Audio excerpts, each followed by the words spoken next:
लफ्ज के इस्तेमाल से जो सन्नाटा पैदा हो सकता है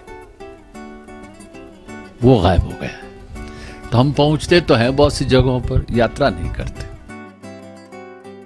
कि निकले कभी न घर से मगर इसके बावजूद, निकले कभी न घर से मगर इसके बावजूद अपनी तमाम उम्र सफर में गुजर गई। नमस्कार, मैं अशोक व्यास और मेरे हाथ में जो चाय है वो इस दुकान की नहीं है जिसका पोस्टर या नाम आप मेरे पीछे थोड़ा थोड़ा देख रहे हैं, कृष्णा टी स्टॉल।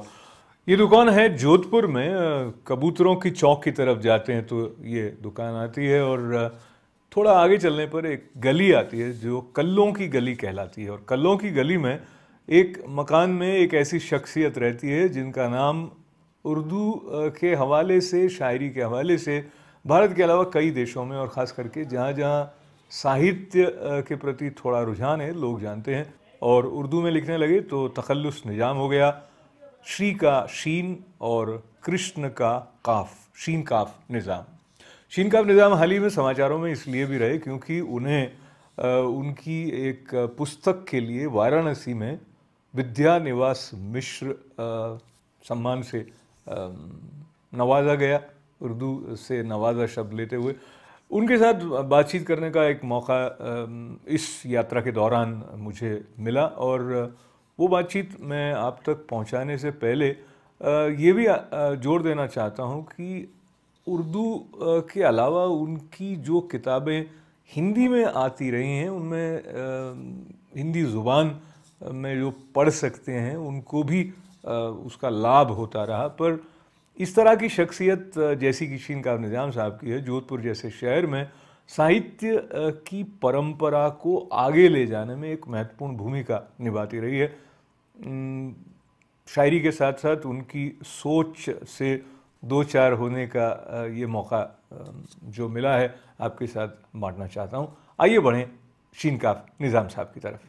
निज़ाम साहब के कमरे में बैठें तो दीवारों पर और पूरे शोकेस में बहुत सारे पुरस्कार जो कई संगठनों द्वारा उन्हें दिए गए हैं वो देखने में आते हैं, जिनमें साहित्य अकादमी का पुरस्कार भी है, विश्वविद्यालय की तरफ से वे पुरस्कृत हुए हैं और बड़े बड़े दिग्गज जो साहित्यिक मनीषी हैं उनके साथ निज़ाम साहब के बहुत करीबी ताल्लुकात रहे हैं। ये बात भी उन चित्रों से, उन अवार्ड्स के साथ हम तक पहुंचती है। निज़ाम साहब के साथ बातचीत के सिलसिले को आइए जारी रखते हैं। जोधपुर शहर एक ख़ास शहर है, कहने वाले से आत्मीयता से भरा हुआ शहर कहते हैं।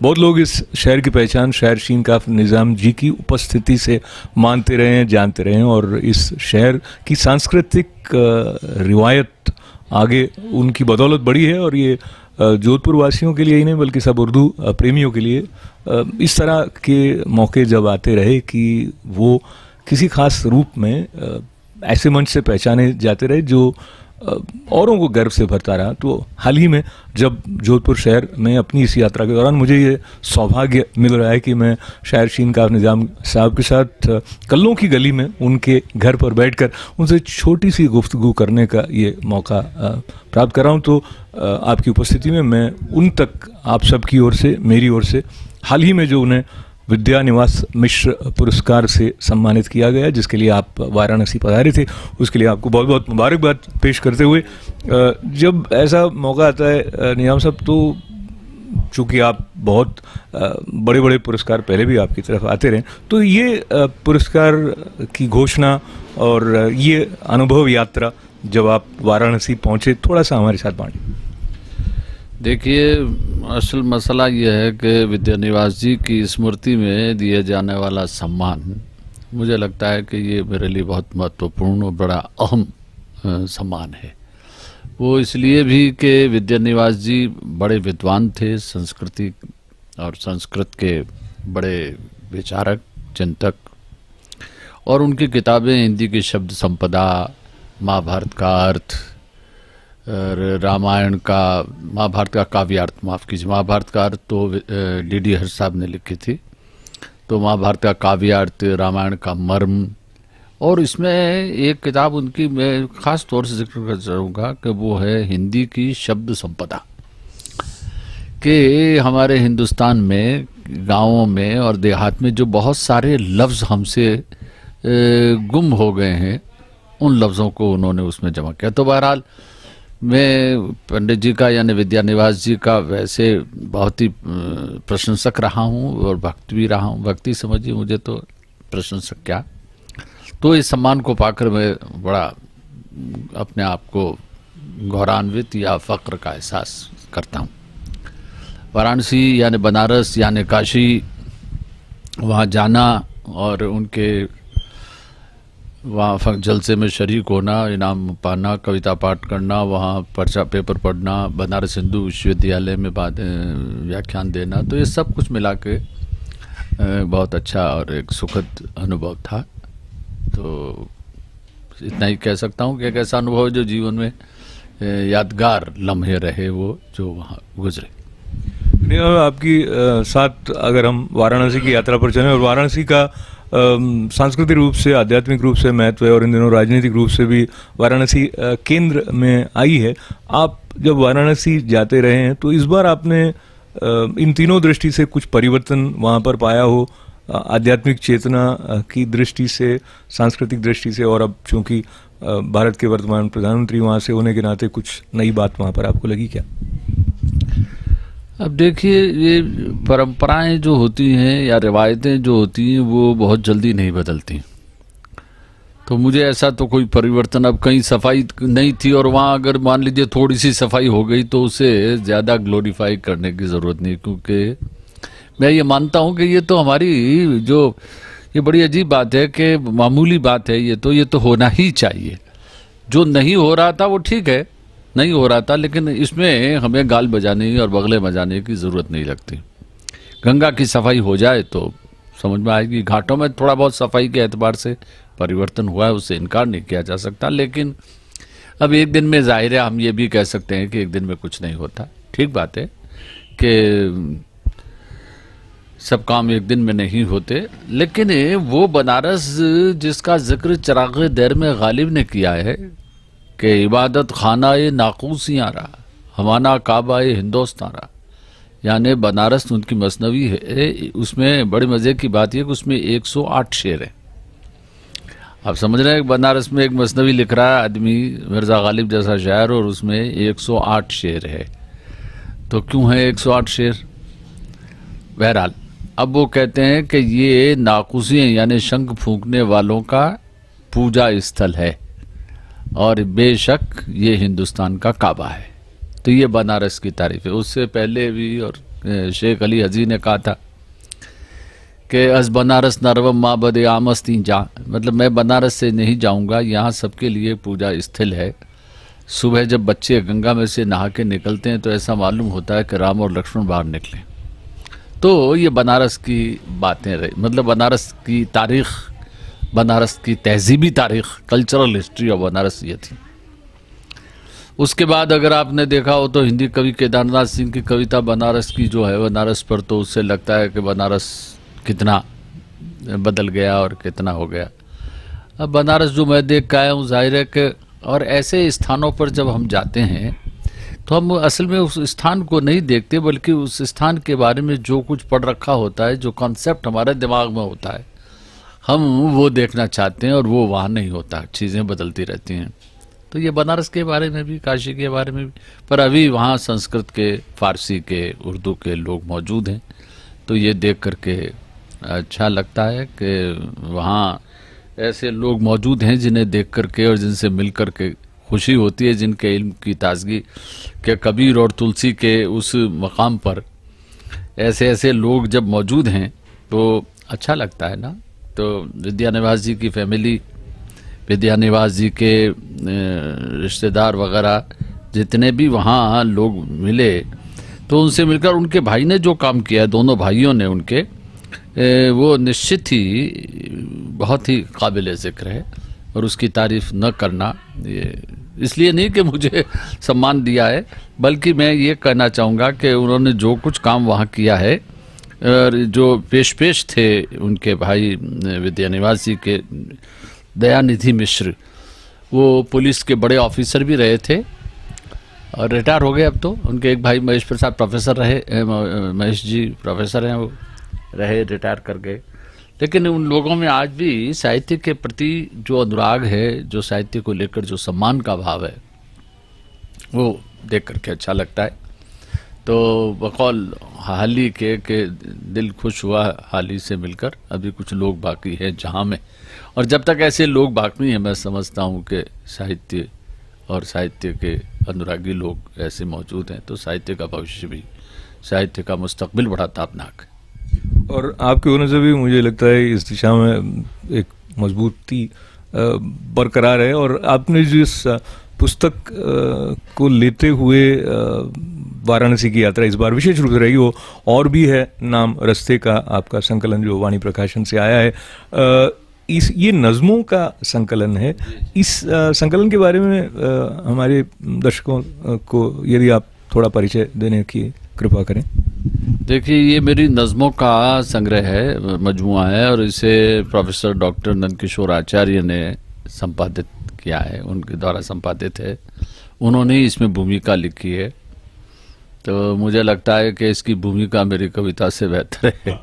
तो इसमें सिर्फ नज़में हैं, और गज़लों वाला संकलन तो और संग्रह तो पहले आप देख ही चुके हैं। तो इसमें तो सिर्फ नज़में हैं, और लगभग काफ़ी नज़में आ गई इसमें मेरी। वाणी प्रकाशन दिल्ली ने इसे शाया किया है हिंदी नागरी लिपि में। तो इतना परिचय है, बाकी तो किताब पढ़ने से आप लोगों की क्या राय बनती है पता चले। ये जी नहीं, और इस वर्ष की किताबों में इसका उल्लेख हुआ है, तो अच्छा ही लगता है। प्रभात रंजन साहब ने किया है नवभारत टाइम्स में, और दो एक जगह पर इसका जिक्र पढ़ने को मिला, तो अच्छा लगता है। लेकिन असल पाठक अब जो भी कहेंगे वही है, पर है इसमें सारी नज़में, गज़लें नहीं हैं इसमें, एक भी गज़ल नहीं है। बल्कि यूँ कह दूं कि इसमें छंदोबद्ध कुछ भी नहीं है, और आहंग बुनियाद यानी लय पर जो हमारी नई कविता हिंदी वगैरह में पूरी दुनिया में लिखी जा रही है, उस तरह की नज़में शायद हों। तो देखें,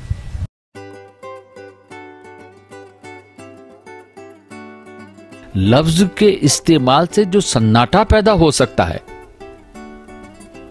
वो गायब हो गया है। तो हम पहुंचते तो हैं बहुत सी जगहों पर, यात्रा नहीं करते।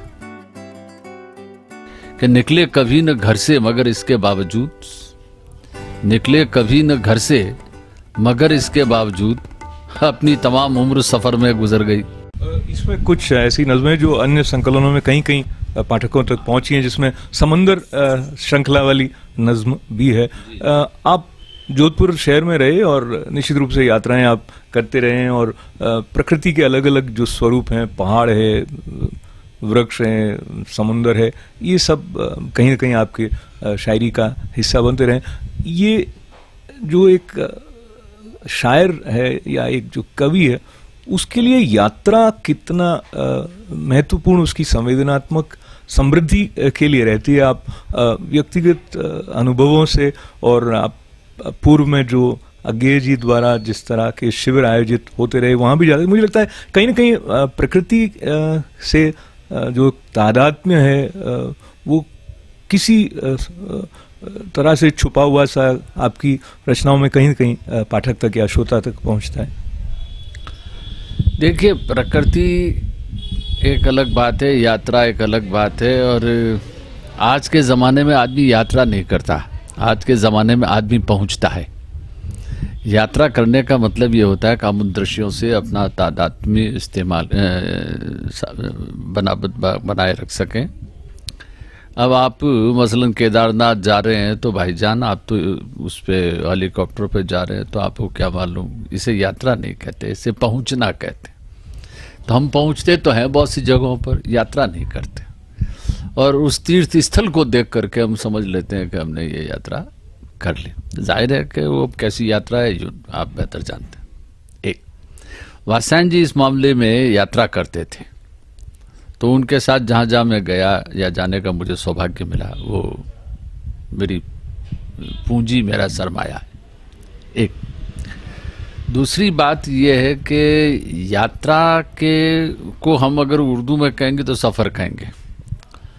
तो सफ़र के लिए ज़रूरी नहीं है कि आप इस तरह घूमते घामते ही जाएं। जैसे अब अंदर का सफ़र है तो उसमें अब जैसे ये मुहावरा हम बोलते हैं कि अंदर का सफ़र है, तो अंदर का सफ़र फिर कैसे सफ़र है? नहीं, अंतर यात्रा जिसे आप हिंदी में कहते हैं। तो मेरा एक शेर है इसमें कि निकले कभी न घर से मगर इसके बावजूद, निकले कभी न घर से मगर इसके बावजूद अपनी तमाम उम्र सफ़र में गुजर गई। तो सफ़र, अगर यात्रा को सफ़र कह दिया जाए, क्यों यात्रा कहते हैं एक धार्मिक और उस तरह की चीज़ें उसमें, हालांकि धार्मिक यात्रा कहा जाता है धार्मिक यात्रा को, लेकिन अब हमारे आम मुहावरे में और जिस तरह इस बड़े अफसोस से मतलब फेसबुक के ऐड में मतलब फेसबुक का ऐड ही कहता हूँ मैं तो ऐसे, मतलब क्योंकि आदमी किताब की बजाय तो कंप्यूटर से वो क्या कहते हैं आप उससे पढ़ना चाहता है। किताब कौन पढ़ना चाहता है? किताब से हमारा ताल्लुक, मतलब अगर मैं ये कह दूं कि अक्षरों का आंखों से रिश्ता रोज़ बरोज़ कम होता चला जाता है प्रिंटेड लेटर से, तो शायद गलत ना हो। तो बहरहाल, तो उन यात्राओं में आपके जो अनुभव हैं, चाहे वो घर बैठे यात्रा का अनुभव है, चाहे वो अनुभव है, तो इन दोनों अनुभवों से मिलकर ही कुछ बनता होगा। ये जो बनने वाली बात को लेते हुए आपके पास बैठते हुए जब आप किसी संदर्भ के बारे में कुछ कहते हैं तो बिल्कुल बोलचाल की भाषा में कहूँ तो ये मालूम होता है कि आप बहुत पढ़े लिखे इंसान है। पढ़े लिखे इंसानी शर्त में मैं अभी कह रहा कि जो बात है उसके किस संदर्भ से, कहाँ से, यानी बहुत संक्षेप में कहूँ तो जो आपने पढ़ा वो आपके द्वारा पचा लिया गया, ऐसा सुवास सुनने वाले तक पहुँचता है। आपके अंदर पढ़ने के प्रति जो रुचि है वो स्वतः विकसित हो गई।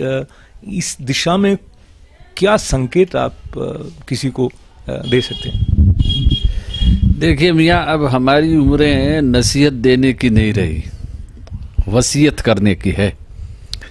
तो अब ये कहूँ मैं किसी को कि भैया तू ये मत कर, ये कर, तो कौन सुनता है और कौन मानता है? एक दूसरी बात, आपने जो पचने की बात कही, तो मैं इस पचने शब्द को आपके हिसाब से या ना आज के ऐद के हिसाब से कहूँ तो भैया फास्ट फूड खाओगे तो ज़रा मुश्किल से पचेगा। डॉक्टर ये इसीलिए कहता है कि फास्ट फूड ना खाओ। तो आप सब फास्ट फूड खाने वाले हैं आज की जनरेशन में अधिकतर लोग। अब आदमी के पास वो कहता है मेरे पास फुर्सत नहीं है, और अन्य काम करने की फुर्सत तो है, पढ़ने की फुर्सत नहीं है, नहीं होगी। और वो ठीक ही कह रहे होंगे। जिंदगी में जो भागदौड़ और जिस तरह का ज़माना हो गया है कि मेरा छोटा सा शहर इतना बड़ा हो गया कि मैं इस शहर को जानता ही नहीं, बहुत सी जगहों पर नाम ही नहीं सुने कि ये भी इसी शहर में है। तो वो शायद सही ही हो, मेरा सोचना गलत है। फिर ये दूसरे ताम झाम इतने आ गए हैं ज़िंदगी में कि आदमी पढ़े कि उनको करे। रोजी रोटी प्राइवेटाइजेशन नौकरियों का, तो सुबह 8 बजे जाके रात को 8 बजे आके मैं अगर उससे तवक्को करूं कि वो मीर और गालिब या आगे और फिराक और इन लोगों के बारे में बातें करें तो शायद नामुमकिन है, वो फुर्सत के लम्हात उससे। तो लेकिन अब जो पढ़ने में जो सुख है या पढ़ने से जो आपकी कल्पना शक्ति का, अब आप कह देंगे कि साहब कंप्यूटर पे बैठ के पढ़ रहे हैं तो, या ये क्या कहते हैं आप इसे, वो जो भी है आपका है, हाँ। तो मुझे ये लगता है कि अब आदमी में, जिसे लोरका ने ड्वेंडे कहा था, तो ड्वेंडे करने का जी का आप उछल नहीं सकते उसमें, क्योंकि आपकी कल्पना आपके साथ, आपका तस्वुर आपके साथ नहीं है। तो अब डूडल से ड्वेंडे तक का जो सफ़र है ये बड़ा मुश्किल हो गया। डूडल्स तक तो ठीक था, है अभी भी थोड़ा बहुत। वो सुख जो आपने कभी शायद किया हो या बहुत से लोगों ने किया होगा, मेरे ज़माने में तो कॉमन था, क्योंकि उस वक्त ये नाचने वाले खिलौने नहीं थे, तो खिलौने मैंने बनाए हैं मेरे हाथ से, तो मुझे उसमें एक क्रिएटिविटी का एहसास होता है। तो मेरी गेंद आपकी गेंद से मुख्तलिफ है ना। तो अब ये अलग अलग चीज़ें जो थी वो हमसे छिन गई। अब आप बाज़ार से बैटरी डाला हुआ खिलौना लेके आ जाते हैं, खुश हो जाते हैं और बढ़िया है, उसमें आपकी क्रिएटिविटी नहीं है। अब उस वो टूटे हुए खिलौने को आप ठीक नहीं कर सकते। मैं जब हाथ से खिलौना बनाता था तो उसका नो हाउ भी मुझे पता था कि मैं इसे वापस कैसे ठीक कर लूँगा। मेरा भाई या मेरी बहन या मेरा कोई अजीज दोस्त उसे तोड़ फोड़ देता तो ऐसी बहुत सी चीज़ें जो हमारी ज़िंदगी से ख़त्म हो गई। तो मुझे ये कहने की इजाज़त दीजिए कि जब एक चीज़ हमारे समाज से, हमारे बीच में से ख़त्म हो जाती है, या जब एक रस्म हमारे बीच में से उड़ जाती है, तो उसके मानी ये होते हैं कि हमारे यहाँ से एक लफ्ज़ रुखसत हो गया। चीज़ के साथ लफ्ज़ जुड़ा हुआ है, चीज़ मिट गई, लफ्ज़ उठ गया। आज फ्लैट में रहने वालों से बारादरी और दालान के मानी पूछिए उन बच्चों से, वो नहीं जानते। वो ताक के मानी भी शायद नहीं जाने। तो जिस तरह आपने प्रकृति का इससे पहले जिक्र किया, तो प्रकृति में भी बच्चों को आप दूसरी चीज़ें भले पढ़ाइए, वो बहुत से पेड़ों के नाम ही नहीं जानते, बहुत से फूलों के नाम नहीं जानते, तो उससे भी हमारा संपर्क नहीं रहा।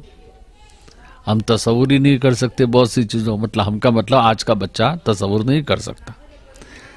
उसे हैरत होने, बच्चे में जो बचपना था वो छीन लिया गया। ये आजकल सब कॉमनली बात करते हैं। मैं ये कह रहा हूं कि बच्चे में जो हैरान होने की ताकत थी, आपने उससे हैरान होने की जो ताकत या उसकी सकत या हैरान होने का हुनर जो उसके पास स्वतः मिल जाता था बचपन में, वो आपने उससे छीन लिया। तो बच्चा हैरान होना नहीं जानता, उसे पता है सब, वो टीवी से जानता है, सब चीज़ें जानता है, वो भी जो उसे अभी इस उम्र में नहीं जानना चाहिए वो भी जानता है। तो अब जानने पर आपने इतना जोर दे दिया, वो मुझे लियोतार का एक बात अच्छी लगती है, लियोतार की, कि उसने कहा कि अब हमें ये जानने की ज़रूरत नहीं कि सत्य को कैसे पाया जाए। हमारे लिए प्रॉब्लम यह है कि अब हम सत्य की उपयोगिता क्या, what is the utility of truth. Sociologist Lyotard आप तो जानते हैं। तो मेरे अर्ज करने का मतलब है कि अब सत्य जानने की ज़रूरत नहीं है, इसलिए हमारी पोइट्री में वो एक्सप्रेशंस जितने बीच में आए, इमेजिनिज्म, मेटाफोरिज्म वगैरह वगैरह, ये सारी चीज़ें हमसे, दादाइज्म वगैरह सब छिन गई हमसे। अब सीधा है कि मैं घर जाता हूँ, इसको कविता मानो। तो ऐसी बहुत सी बातें हैं जो हमसे छिन गई। आपका शेर मुझे आपकी बात से याद आया, जो बहुत बरस पहले आपने कहा कि तेरी आंखें खुदा महफूज रखे, तेरी आंखों में हैरानी बहुत है। तो ये जो हैरानी है वो इल्म बढ़ने के साथ साथ, अनुभव बढ़ने के साथ साथ खोए नहीं। इसके लिए आपने कुछ विशेष, उसे मैं आधुनिक शब्द का इस्तेमाल कर रहा, कोई टेक्निक, कोई रिचुअल आपका, या क्या ऐसा रहा कि आप वहाँ रहे हैं इतने समय, जिसमें कि जब आप बात करते हैं दैनिक भास्कर यहाँ पर आयोजित उनके द्वारा एक प्रभा खैतान संवाद समारोह में, तो आप कहते हैं मैं चुन रहा हूँ लफ्ज़, बुन रहा हूँ नज्म।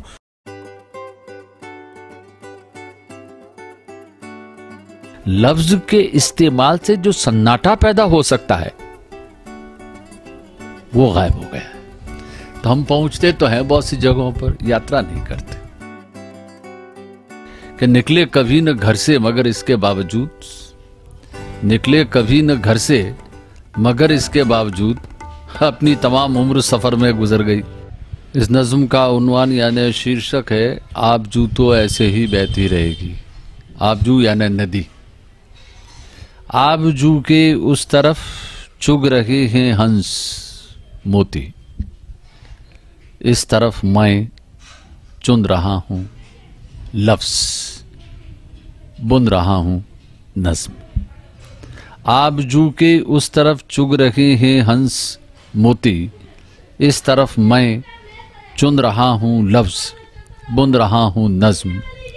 हंस मोती चुग के बर्फीली फजा में उड़ चलेंगे, हंस मोती चुन के, हंस मोती चुग के बर्फीली फजा में उड़ चलेंगे। मैं यूं ही चुनता रहूंगा लफ्ज, बुनता रहूंगा नस्म। टूट जाएगा हर नस्क, लफ्ज सारे आबजू में जा मिलेंगे, फिर कोई आएगा चुनने लफ्ज, बुनने नज्म। आबजू तो ऐसे ही बहती रहेगी। एक शेर याद आता है, दरवाजे तक छोड़ने मुझको आज नहीं आया कोई, बस इतनी सी बात है लेकिन जाने कैसा लगता है। शेर न जाने किसका है, मगर निजाम साहब मुझे बाहर तक छोड़ने के लिए आए और उनके एक शेर के साथ बात को आगे बढ़ाते हैं। मुझ में क्या है मुझको कब मालूम है, वो ही जाने उसको क्या अच्छा लगा। अगर आपके पास में वो डंक जो मधुमक्खी का है, वो डंक आपके पास नहीं है, देखिए फूल का कुछ नहीं बिगड़ता है। मधुमक्खी जिस फूल पर बैठी है उस फूल का कुछ नहीं बिगड़ रहा है, उसने उस फूल का जो रस ले लिया है वो रस ले जाके वहां जमा किया है। तो मेरे अर्ज करने का मतलब ये कि अंग्रेजी को हो, निर्मल वर्मा हो या और अन्य हिंदी भाषा के, बंगाली के, गुजराती के, मराठी के, राजस्थानी के, कश्मीर के, अंग्रेजी में देखिए। अब आप अंग्रेजी के हवाले से तो पढ़ते हैं, आपको क्या मालूम सार्थ ने क्या कहा था, आपको क्या मालूम अल्बेर कामू ने क्या क्या, सिमन दे बुआ ने क्या कहा, ये आप सारा अंग्रेजी के हवाले से पढ़ रहे हैं। ठीक वैसे ही समाज को देखिए, कविता जो होती है या साहित्य जो होता है वो आपके अनुभव को एक ऐसे इत्र की तरह सिकोड़ देता है, इसेंस बना देता है उसको, कि जिसमें सार्वभौमिकता जिसे आप हिंदी में कहते हैं वो है उसमें। इसलिए जब वो हमारा ऋषि मुनि हिंदुस्तान के जब कहते थे वासुधैव कुटुंबकम, तस्वुर ही नहीं कर सकते कि सारी दुनिया मेरा कुटुंब है। आप देखिए क्या फैलाव है उसमें। तो ये जो फिक्र आपका जो सवाल है ये उस फिक्र की देन है जो ये मानती है कि उर्दू एक अलग है, हिंदी का कुछ अलग पॉकेट है, उसका कुछ अलग पॉकेट है।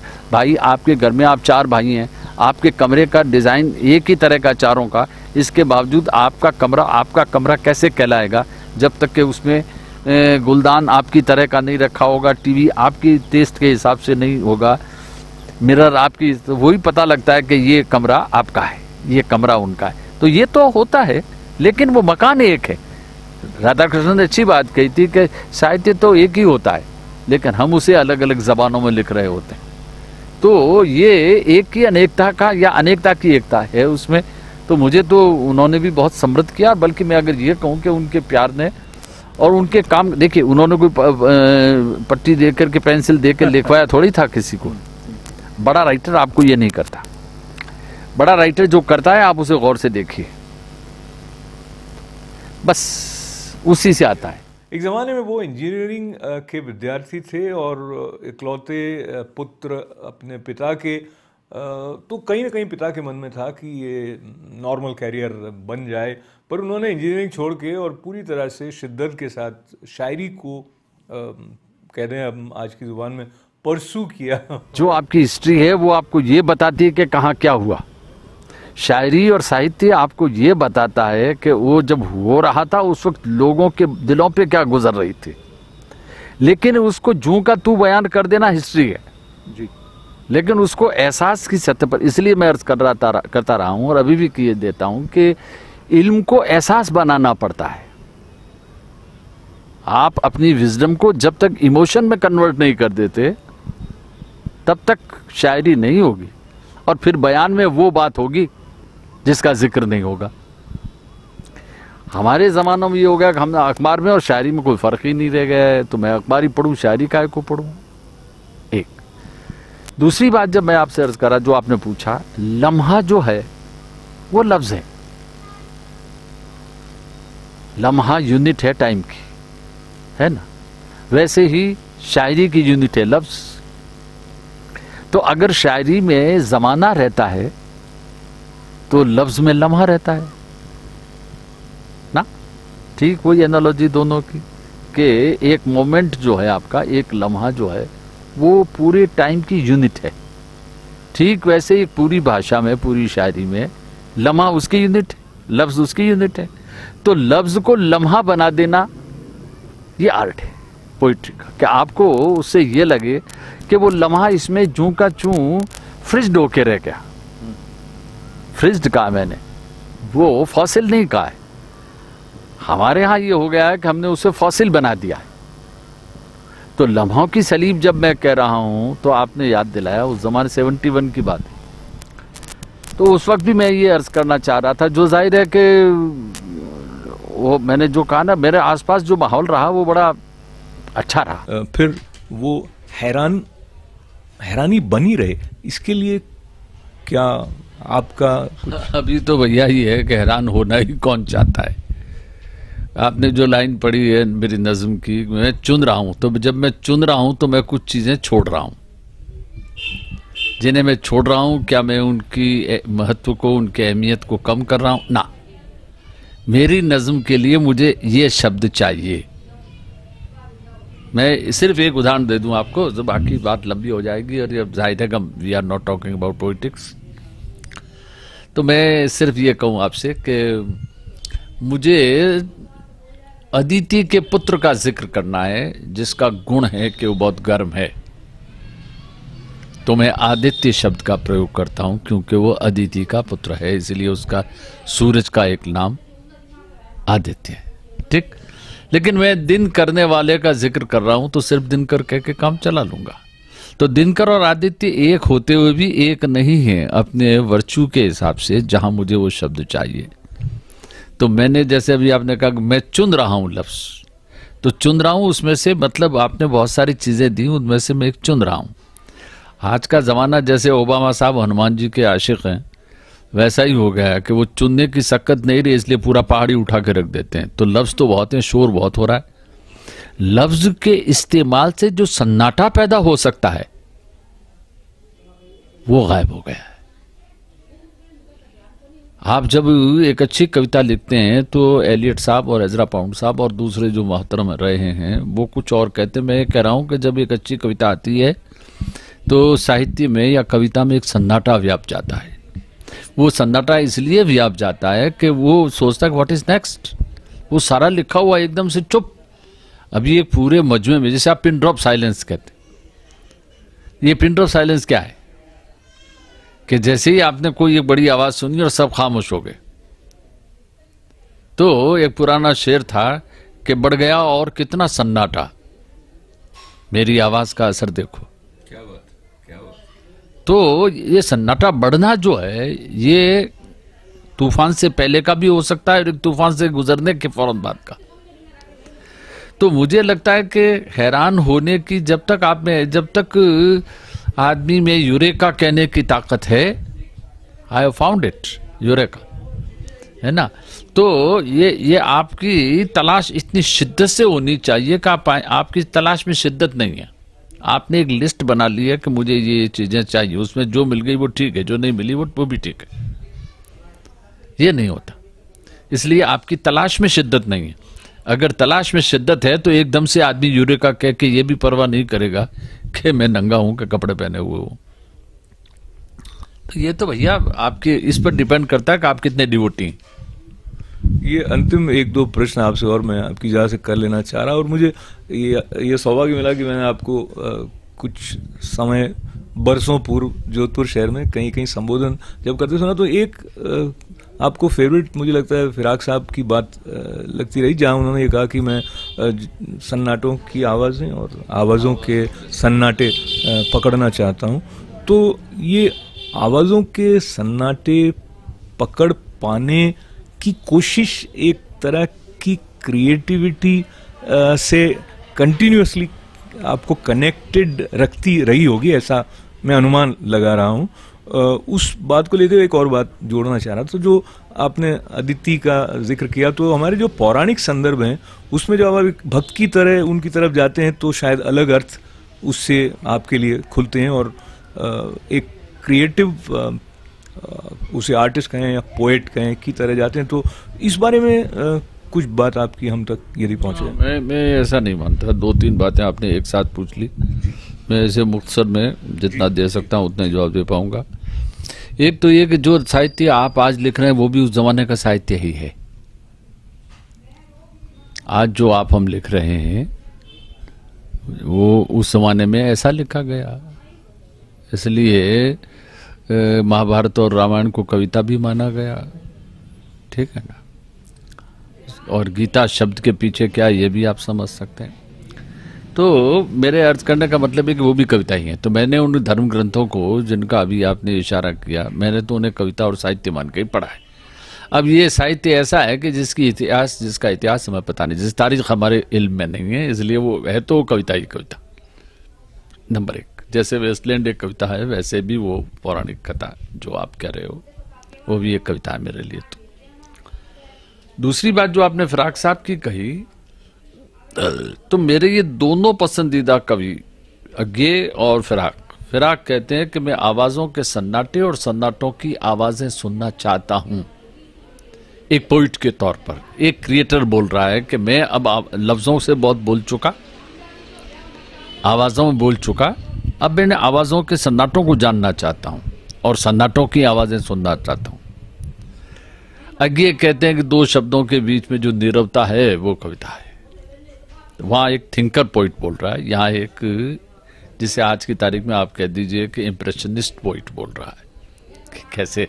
लेकिन आप भूल रहे हैं कि मुक्तिबोध ने यही कहा था कि संवेदनात्मक ज्ञान और ज्ञानात्मक संवेदना। आप तो हिंदी के आदमी भी हैं, तो मैं तो उर्दू का हूं, तो थोड़ा सा मुश्किल होता है मेरे लिए, लेकिन मैं संवेदना से भी चीजों को जानता हूं। फिराक वहां है, अज्ञे वहां है जहां ज्ञानात्मक संवेदना है, वो ज्ञान की संवेदना है। इसलिए उन्होंने कहीं न कहीं इस रहस्य को, इस असरार को हासिल कर लिया है कि दो लफ्जों के बीच में जो मौन है वहां कहीं कविता है।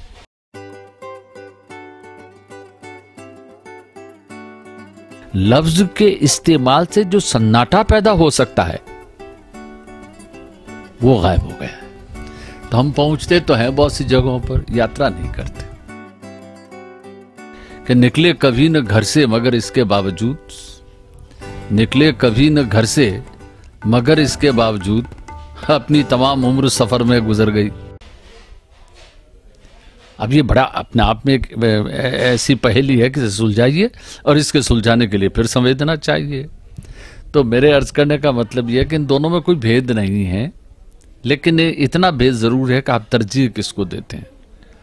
मैं संवेदना से ज्ञान प्राप्त करता हूं, या मैं ज्ञान से संवेदना प्राप्त करता हूं, या मैं दोनों से ज्ञान प्राप्त करता हूं। ज्ञानात्मक संवेदना, तो मैं ज्ञान से संवेदना प्राप्त कर रहा हूं। संवेदनात्मक ज्ञान यानी मैं संवेदना से ज्ञान प्राप्त कर रहा हूं। तो मेरे अर्ज करने का मतलब ये, लेकिन प्रकारांतर से आप कहीं एक ही जगह पहुंच जाते हैं। और इसलिए मेरे साथ जो बात आप कह रहे हैं, मुझे लगता है कि मैं दूसरी बात कह रहा हूं। मैं कह रहा हूं कि एक कविता जब बाजार में आती है या प्रिंट मीडिया में आ जाती है या किसी तरह पहुंचती है, तो जैसे गालिब आता है तो एक सन्नाटा क्रिएट कर देता है, मीर आता है तो एक सन्नाटा क्रिएट करता है, उस सन्नाटे को गालिब तोड़ता है। फिर गालिब एक सन्नाटा क्रिएट करता है, उससे फिर इकबाल तोड़ता है। फिर इकबाल एक सन्नाटा क्रिएट करता है, उसे फिराक तोड़ता है ना। फैज भी तोड़ते हैं, लेकिन फैज का सन्नाटा तोड़ना कुछ और वजह से, और तरह का है। और ये अच्छा, ये सन्नाटा आप चाहकर नहीं तोड़ सकते, ये टूटता है। अब कैसे टूटता है, जैसे आप ये तो आपको पता है कि ये अर्थक्वेक का एरिया है, लेकिन ये अर्थक्वेक कब आएगा यू डोंट नो। ज्वालामुखी कब फट पड़ेगा, कोहे आतिश शशांक कब फटेगा, ये आप नहीं जानते। आप जानते हैं कि यहाँ ऐसा होता है, वो ठीक है। तो ऐसा कविता में होता है कि वो सन्नाटा क्रिएट करे, लेकिन ये सन्नाटा कब, कहाँ और कैसे पैदा होगा ये कोई नहीं जानता। इसी को तो मिस्ट्री कर रहे हैं उसकी। निजाम साहब के साथ बैठना अपने आप में एक उपलब्धि सी रहती है ऐसे लोगों के लिए जिन्हें लगता है कि कुछ ऐसा है जो उन तक पहुंच रहा है जो शायद धीरे धीरे खुले। और इस तरह से उनके कुछ अशार भी बरसों बाद भी लोगों के लिए खुलते हैं। उसमें से एक आपके पुराने शेर का जिक्र करते हुए अंतिम बात आपसे गुजारिश करने का निवेदन करा। आपने कहीं एक श्रृंखला में गजल की आता है कि सब वक्त की दीवार से सर फोड़ रहे हैं, रोज़न ही कोई भाग निकलने के लिए दे। इसमें आंखों को अता ख्वाब की शुक्रिया, लेकिन पैकर भी कोई ख्वाब में डलने के लिए दी। तो जिस तरह के हालात हमारे आ रहे हैं, और जब हम ये देखते हैं आतंकवाद, और तो कई बार ऐसा होता है कि सोच पूरी की पूरी वहाँ जाकर अटक जाती है कि सुरक्षा की दृष्टि से भारत का क्या, विश्व का क्या। तो ये वाले सवाल एक साहित्यकार के लिए क्या जीवन को देखने समझने में कोई बदलाव लाते हैं, इस बारे में अगर आप कुछ टिप्पणी करें, और कहीं ना कहीं कुछ नसीहत सी अगर हमारे लिए। देखिए, नसीहत वसीयत तो मैं इसमें कुछ नहीं कर सकता। मुझे ये लगता है कि आतंकवाद ने नाम बदल लिया है। अगर इंडियन मैथोलॉजी और इस तरह की मैथोलॉजीज जिसे आप मैथोलॉजी, मैं तो जिसे साहित्य ही कह रहा हूँ, मैं तो अभी आपसे अर्ज किया, मैं तो उसे मैथोलॉजी इस तरह की टर्मिनोलॉजी क्रिएट नहीं करता। मैं लग रहा हूँ कि ये उस ज़माने की कविता है, उस ज़माने का साहित्य है। वैसा ही साहित्य है जैसे भक्ति काल के साहित्य को आप कविता नहीं कहते, आप उसे कविता कहने से शर्मिंदा होते हैं, जबकि तुलसीदास ने अपनी किताब का नाम ही क्या रखा है। तो बहरहाल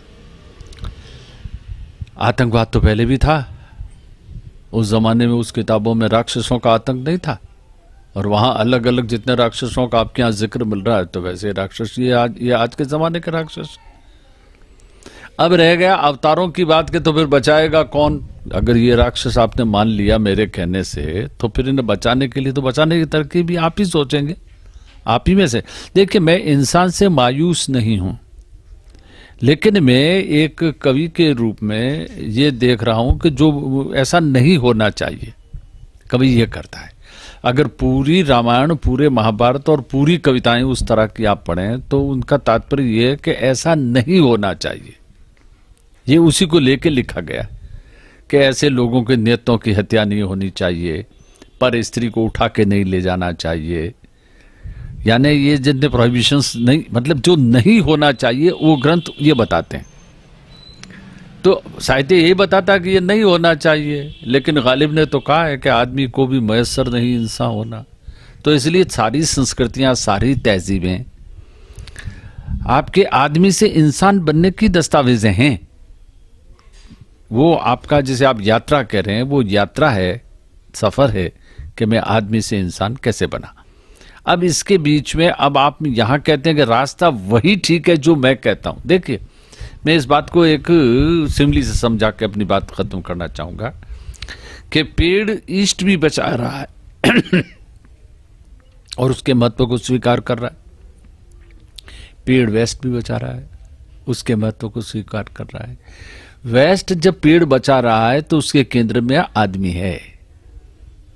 वो कहता है कि पेड़ रहेगा तो आपका एनवायरनमेंट पॉल्यूशन फ्री रहेगा, है ना। तो आपकी इकोलॉजिकल प्रॉब्लम आपके लिए ना हो, दैट्स वाई आप उस पेड़ को बचाना चाहते हो और कह रहे हैं पेड़ को बचा रहे हैं। पर पेड़ को बचाने के पीछे आपका मकसद दूसरा है, पेड़ की एंटिटी नहीं है। लेकिन आप और हम जहां बैठे हैं इस वक्त, उस शहर में और उस शहर के गांवों में पेड़ को बचाना, पेड़ की अस्मिता, उसकी एंटिटी को बचाना है। तो ये वैल्यूज का फर्क है, पेड़ दोनों ही बचा रहे हैं। लेकिन जब अमृता पेड़ के लिए अपना बदन निछावर कर देती है और पेड़ के साथ कट जाती है, इसके माने कुछ और हैं। ये नहीं है कि मैं इस पेड़ को उठा के वहां लगा देना, यहां लगा देने के पीछे भी आपका ये भाव नहीं है उसके पीछे कि ये पेड़ मरना नहीं चाहिए। आप जिस मुल्क में अभी हैं, उस मुल्क में तो पेड़ को उठा के यहाँ का यहाँ ट्रांसफर कर देते हैं आप, और पेड़ बचा रह जाता है। लेकिन ये पेड़ बचाना, पेड़ को बचाना नहीं है, आपने उसकी जड़ें हटा दी, रूट जो आपके यहाँ लिखा गया। हमारे यहाँ रूट का मसला नहीं है, हमारे यहाँ पेड़ वैसे ही सेपरेट एंटिटी है, इसलिए दरख्त में देवता बसता था। इसलिए हम ये नहीं जानते थे कि पीपल में ऑक्सीजन होती है और नीम ज्यादा ऑक्सीजन देता है, इसलिए हमने पीपल को विष्णु और नीम को नारायण मान रखा है। तो हम दोनों ही पेड़ को बचा रहे हैं, लेकिन पेड़ को बचाने का उद्देश्य जो है, उसके पीछे हमारी जो सेंसिबिलिटी, संवेदना जिसका मैंने जिक्र किया, वो अलग अलग है। मैं पेड़ की एक सेपरेट एंटिटी मानता हूं, इसलिए उसे नहीं तोड़ता। आप सेपरेट एंटिटी नहीं मानते, आपको लगता है कि पेड़ की यूटिलिटी है। अगर ये नहीं रहेगा तो ऑक्सीजन खत्म हो जाएगा, मैं इतना धुआं, कार्बन डाइऑक्साइड पैदा कर रहा हूं, ये कहां जाएगी, ये सब जो मैं हरकतें कर रहा हूं। तो बस इतना ही फर्क है, और कोई खास फर्क नहीं आया। और हम भी उसी लाइन पे जाने की कोशिश कर रहे हैं। 100 साल का पेड़ काट रहे हैं और 2 साल का पेड़ लगा रहे हैं। अब ये पेड़ कब 100 साल का होगा? तो हम ये भी कह रहे हैं कि हम पेड़ को काट नहीं रहे। तो मैं कोई पर्यावरण विशेषज्ञ नहीं हूं, लेकिन मुझे मोटे तौर पे बात आती है कि हम हर चीज को केंद्र में, खुद को सेंटर में मान करके सोचते हैं चीजों को। हम भी सोचने लगे हैं और ये बुरा हुआ है हमारे लिए। अब पुरातत्व विभाग म्यूजियम की चीज है, हम वहां उसे देखें, उसके जिंदगी में देखिए, और उसकी बहुत सारी वजह हैं। आपकी फिजिकल नीड, जरूरतें, वो भी ठीक है। अब आप जब चीजें बनाते हैं तो आप उसमें अपनी सहूलत देखते हैं। पहले सहूलत नहीं देखते थे, इसलिए मकान भी अलग अलग दिखाई देते थे। अब मकान नहीं, अब आप नंबरों से पहचाने जाते हैं। फ्लैट नंबर 1 और सेकंड फ्लोर, थर्ड फ्लोर, इससे पहचाने जाते हैं। पहले मकान के बाहर जिस तरह की पेंटिंग होती थी, मकान के जो आर्किटेक्ट होता था, उससे पहचाना जाता था। अब वो संभव नहीं है। मैं मानता हूँ इसे नामुमकिन सी बात है ये, लेकिन आदमी तो उन्हीं चीजों को देखते। देखिए, 2 कल बड़े दुश्मन है आदमी के। एक वो कल जिसमें वो था नहीं, एक वो कल जिसमें वो होगा नहीं। ये दोनों ही कलों से बहुत परेशान है। मैं भी हूँ, आप भी हैं, सभी साहित्यकार भी है, सारा ही। इसमें नसीहत क्या दूं भाई? अब आप इसे मैं कैसे रोक सकता हूं, और कौन रोक सकता है इसे? कोई नहीं रोक सकता। आज है हाइड्रोजन बॉम्ब, और ये बॉम्ब जो आपने बना रखे हैं, ये सारे कोई आपने नहीं करने के लिए नहीं, आपने करने के लिए बना रखे हैं, मुझे अपनी चौधरा पर अपनी धौंस जमाने के लिए। तो इसे मैं कह दूं बंद कर दो, मैं मतलब कोई भी कह दे, तो ये नहीं होगा। तो इंसान का जो मुस्तकबिल है वो इंसान ही के हाथ में है। पता नहीं किस बेवकूफ़ को ये खबर हो और उसका मूड खराब हो जाए, बटन दबा दे, तो दुनिया का क्या होगा ईश्वर जाने। लेकिन उसके लिए नेक ख्वाहिशात, एक राइटर यही कर सकता है कि आपके लिए नेक ख्वाहिशात।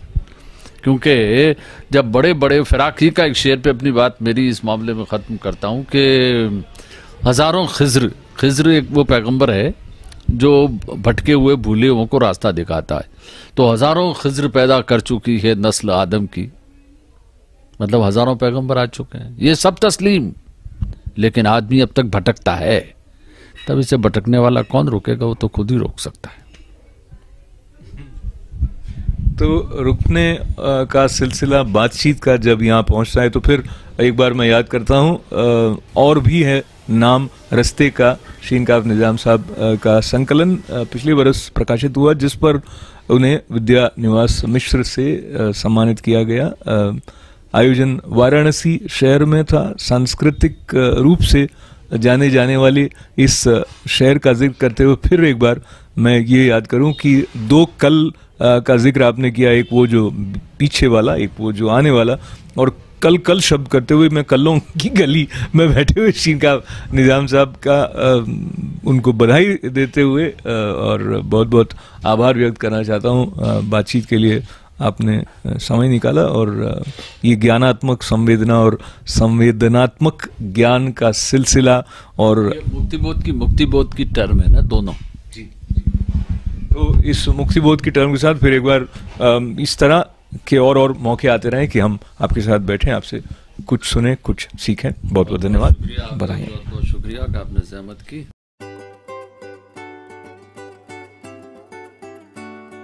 लफ्ज के इस्तेमाल से जो सन्नाटा पैदा हो सकता है वो गायब हो गया। तो हम पहुंचते तो हैं बहुत सी जगहों पर, यात्रा नहीं करते। कि निकले कभी न घर से मगर इसके बावजूद, निकले कभी न घर से मगर इसके बावजूद अपनी तमाम उम्र सफर में गुजर गई।